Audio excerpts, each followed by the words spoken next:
ስማ አንተ ሁለት የእባብ ልጅ ስማ የማሞ ልጅ ሊሊሾ ከካናዳ ድጋሚ መታለች። ሊሊሾ መጣች ባለጋ መታለች። አሁን እዚህ ቤት እየመጣች ነው። እኔ አበስላታለሁ። ከሁለት አንድ ፋዘር ይወይልልኩ አስቦል ፋዘር ትገባለህ። እንዳትወጣ ፕሊስ፣ በእናትህ እንደባለፈው እንዳታዋርድ። ችግር የለውም። እንደ ሊሾ እንዴት ነው? እንዴት ነው ባሽዬ? እንዴት ነው? አንቺ እንዴት ነው ያማረብሽ? በስመ አብ። ኧረ ሊሊሾ ተይከተ ውበት ከልሽ እንደዚህ ደስ ይላል።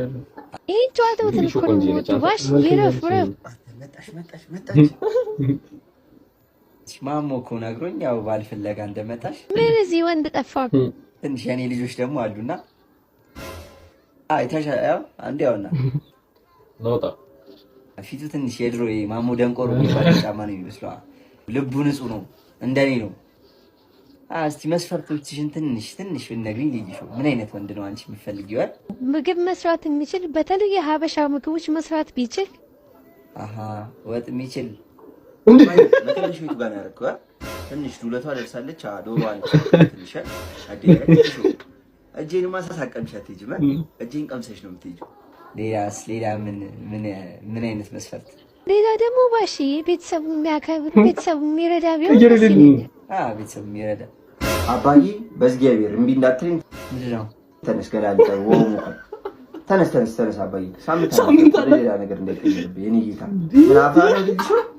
ችግር የለውም ና አልጠብህ ይኖርሻል። ሌላ መስፈርት ልጅሽ ሌላ ደግሞ ለሴቶችና ለህፃናት ልዩ ቦታ ያለው ክብር ያለው ቢሆን ደስ ይለኛል። ሴቶችና ህፃናት ጤና ይስጥልኝ።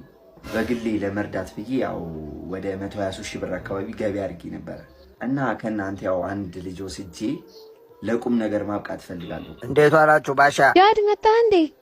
ማሞ መጣ እንዴ? አጋጣሚ ልጅሽም እዚህ ናት እኮ ናግባ። አንተ ግማታ ይኸው ሳልጨርስልህ አባቷ መጣ። እኔ ሁሉ ልፋት ለዚቻችን ህይወት ነው። ምን ነው ልጅሽ? አይዞሽ ልጅሽ፣ ህይወት አጭር ናት። እኔ ጋር ግን ረጅም ነገር አለ። ረጅም ነገር አለ። እባብ እንዳዋረድኪ ምን አለ አንተ ከሞት ሲግማ በሆንሽ ነበር። ሲግማ በሆንሽ የት ይሻለው ነበር?